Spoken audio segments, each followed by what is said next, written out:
Olá, queridos alunos. Hoje nós vamos ver mais uma aula EAD. Hoje nós vamos começar Ciências da Natureza, 6º ano, 3ª aula. Nós vamos ver ainda o grupo 3, Transformações, capítulo 7, Transformações da Matéria, e o módulo 23, 24 e 25, Transformações Físicas e Químicas da Matéria. O objetivo de aprendizagem desta aula será compreender que as transformações físicas é um processo cujas propriedades químicas das substâncias permanecem inalteradas. Identificar evidências de transformações químicas pelo resultado de misturas de substâncias que originam produtos diferentes dos que foram misturados. Transformações físicas e químicas. As transformações físicas e químicas são, em sua grande maioria, fenômenos naturais de mudanças. Elas fazem parte de nossa vida, como o nosso próprio corpo. À medida que nós nascemos, até os dias de hoje, o nosso corpo foi sofrendo transformações. Então, nós fomos mudando. Nós nascemos com uma quantidade de células e, à medida que vamos crescendo, essas células vão aumentando também. E o nosso corpo vai modificando, vai sofrendo transformações.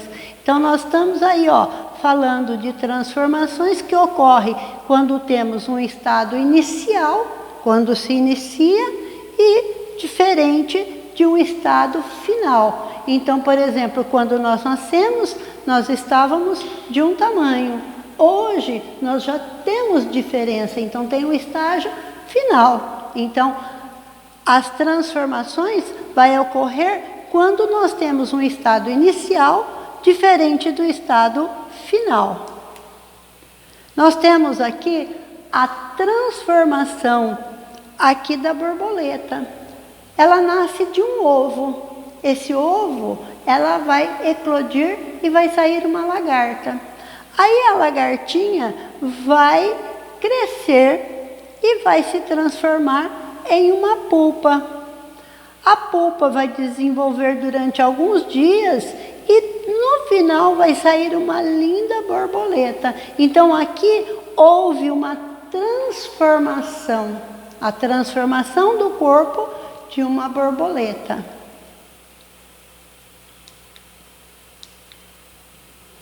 Transformações físicas. O que vem a ser a transformação física? São alterações das substâncias cujas propriedades químicas permanecem inalteradas. Então, a propriedade, por exemplo, a água, eu posso encontrar ela em 3 estados físicos: sólido, líquido e gasoso. Mas em nenhum momento ela deixou de ser água, ela continuou sendo água. Se eu pegar a água, levar para o congelador, abaixar a temperatura, ela vai passar para o estado sólido. Se eu tirar o gelo do congelador e a temperatura aumentar, ela vai passar para o estado líquido. Se eu continuar aquecendo essa água, ela vai passar para o estado gasoso. Então, nós temos aí, ela continua sendo água em todos os momentos.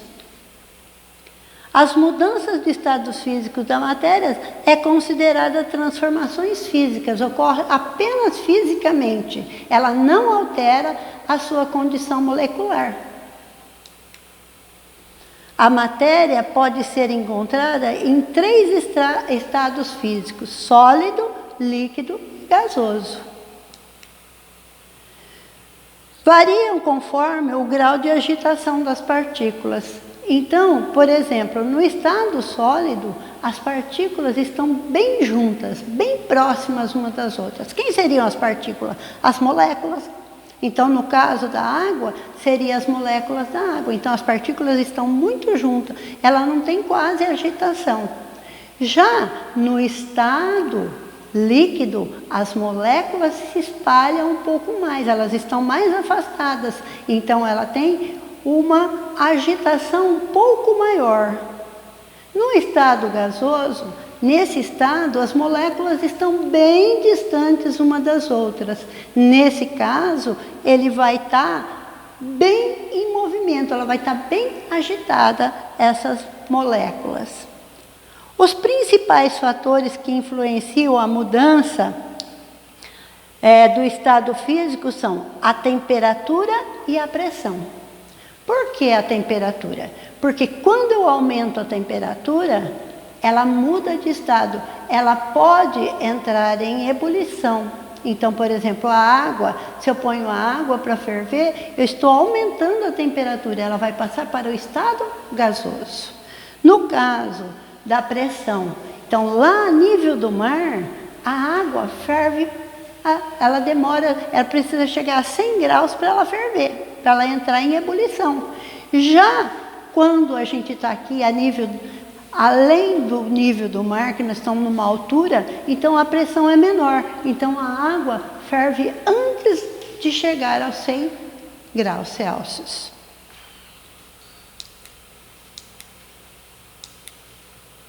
Sólido. Então nós vamos ver a parte sólida. Como eu já falei, os sólidos estão mais próximos às suas partículas, portanto, ele está mais agregado, ele não tem quase movimento. Nos líquidos, as partículas se encontram menos agregadas, portanto, ela tem maior agitação. No estado gasoso, as partículas se encontram muito afastadas, portanto, elas se agitam muito mais. Aqui nós temos os estados, o estado sólido, o estado líquido e o estado gasoso. No estado sólido, olha as partículas como estão bem junto, bem próximo, ela quase não tem agitação. No caso do estado líquido, eu tenho as partículas já bem afastadas, então ela tem uma agitação maior. No caso do estado gasoso, essas partículas estão bem distantes. Que são as partículas? As moléculas de água, tá? E elas continuam sendo moléculas de água.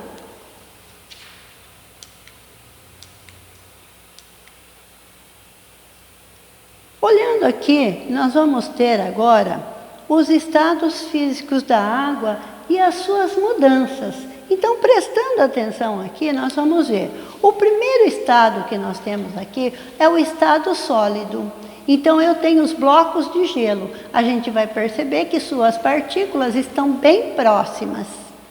Aí, quando eu aqueço, eu aumento a temperatura desse gelo, dessa água congelada, eu vou começar a derreter. Quando ele está derretendo, ele está sofrendo uma fusão. Então, ele está passando do estado sólido para o estado líquido. Então, ele está sofrendo a fusão. Quando ele está no estado líquido e ele passa, aumenta a temperatura e ele começa a sofrer a evaporação, nós temos aqui, ó, a evaporação, passando para o estado gasoso. Aí ele está lá no estado gasoso, dona Piva.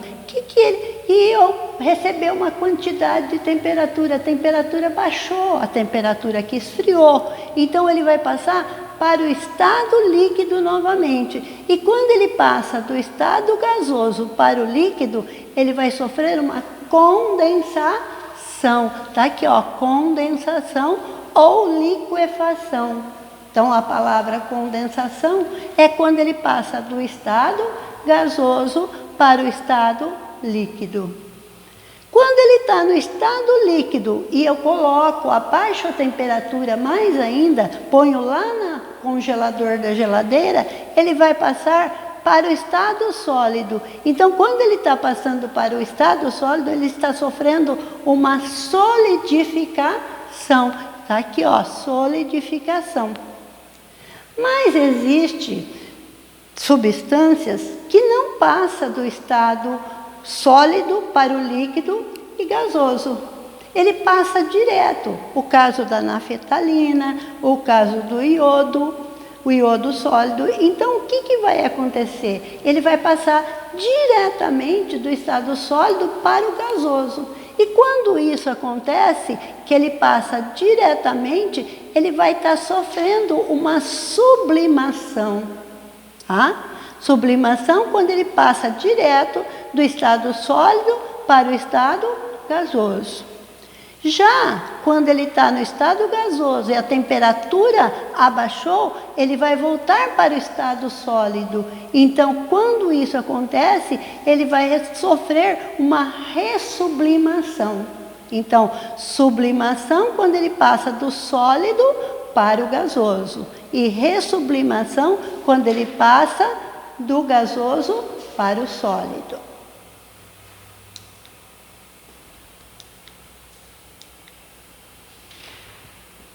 De maneira geral, as substâncias passam por 3 estados físicos, que são sólido, líquido e gasoso. Mas existem essas exceções, como o iodo.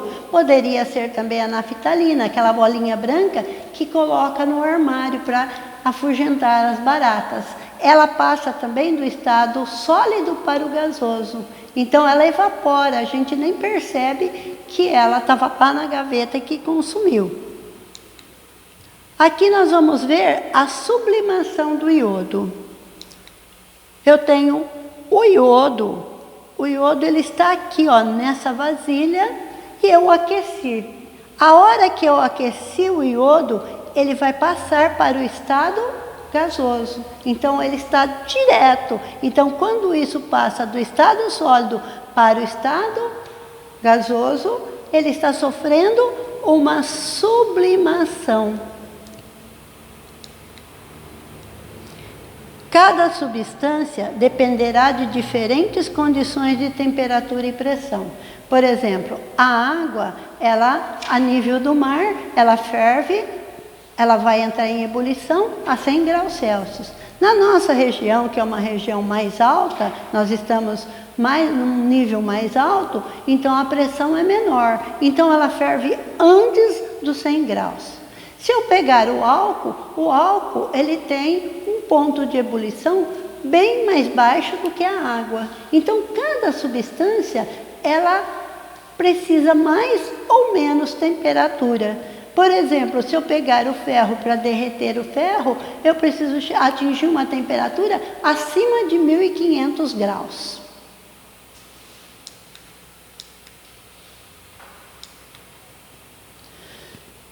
Dentro da transformação física, nós temos ainda um conceito muito importante, que esse conceito muito importante é a reversibilidade. O que seria a reversibilidade? Por exemplo, a água, quando eu pego a água e transformo ela de sólido para líquido, de líquido para gasoso, de gasoso, ela continua sendo água. Mas também nós temos a reversibilidade, por exemplo, a água. Nós temos a irreversibilidade. O que vem a ser a irreversibilidade?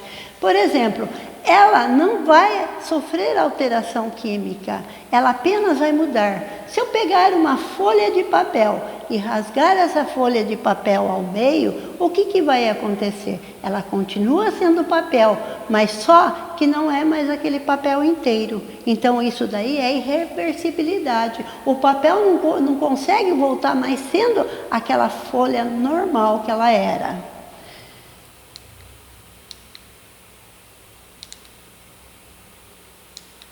Transformações químicas. Aqui a gente está vendo um encanamento.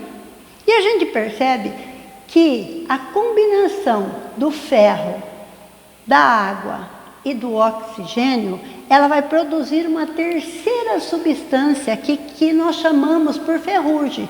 Mas dentro da química, nós falamos que é o óxido de ferro.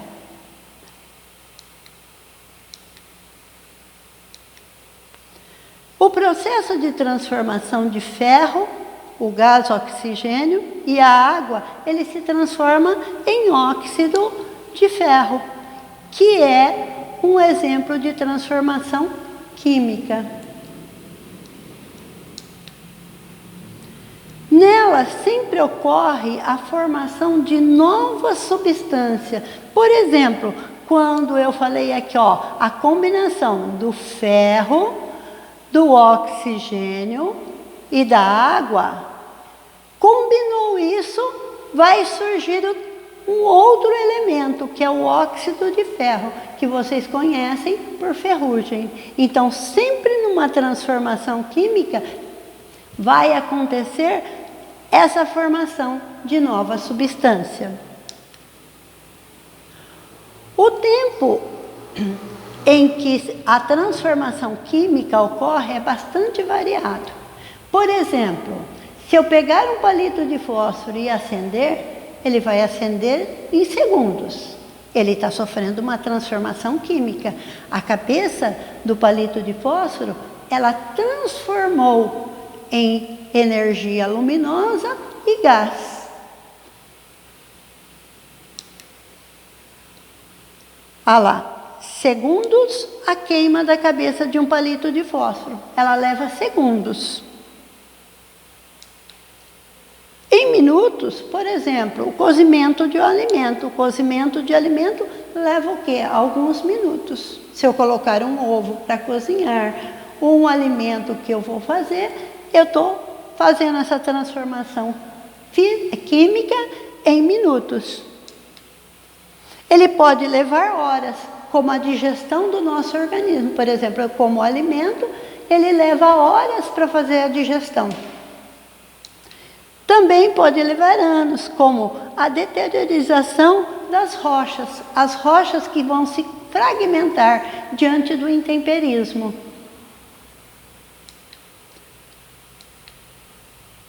Aqui nós vamos falar um pouco das reações químicas. Sempre que isso ocorre, vai ocorrer uma reação química. Nós já falamos da reação química da fotossíntese, da respiração. Agora nós vamos falar mais próximo aqui da gente, aqui, ó. A formação de ferrugem é um exemplo de reação química entre o ferro e o gás oxigênio do ar.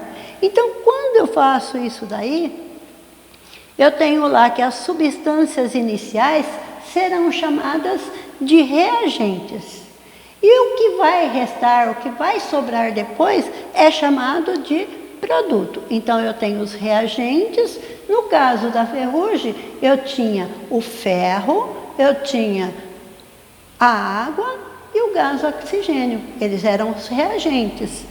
O produto vai ser o que vai acontecer depois, que seria a ferrugem, que nós conhecemos dentro da química como óxido de ferro.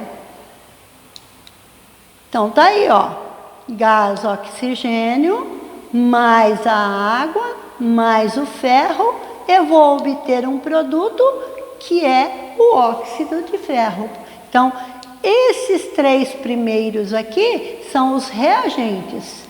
E o que ficou depois da seta é o produto, que é o óxido de ferro. Cada reação química é representada por uma equação química diferente. Eu tenho, nesse caso aqui, ó, o reagente 1, o reagente 2. Eu posso obter um produto 1 e um produto 2. Nesse caso aqui, eu tive 3 reagentes, o gás oxigênio, a água e o ferro.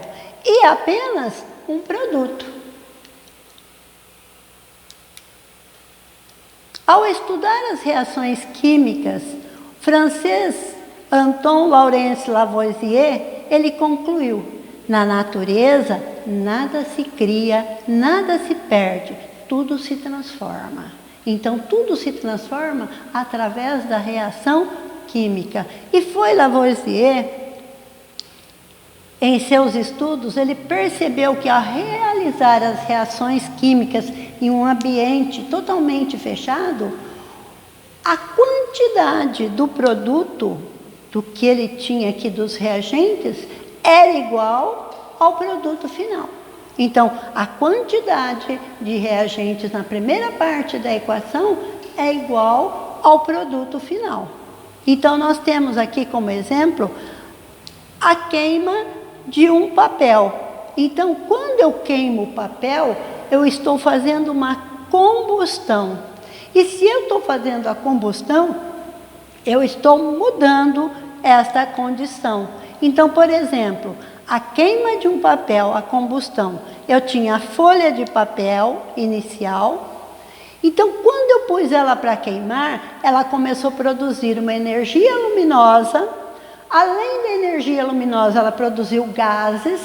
E além dos gases, ela produziu também a fuligem, que é o resto do papel, que nós temos aqui, ó. Apesar da massa ser pequena, dá para conseguir fazer o final aqui para contar que a quantidade do produto, das substâncias, dos reagentes, eu vou finalizar com a mesma quantidade no produto. Fazer exercício. Pessoal, nós terminamos aí. Nós vamos fazer os exercícios aí de aplicação, que no exercício de aplicação, vocês vão ter o 1 e o 2, que são experiências. Vocês não irão fazer, porque eu vou estar gravando para vocês na próxima aula, essas experiências, como a gente vai fazer para depois concluir esses exercícios. Então, nós vamos começar fazendo a partir do 3, o 4, o 5, o 6 o 7 e o 8, na página 179, 180, 181. Os exercícios propostos, que é a tarefa, vocês vão fazer os exercícios 9 e 10 da página 181. E o para conferir, nós temos lá o para conferir, tem a página toda. Gostaria de estar pedindo que depois que vocês fizerem o para conferir na apostila, vocês entrem lá no portal do COCKEN e tentam resolver o para conferir por lá, tá? Obrigado por hoje, beijo no coração de vocês.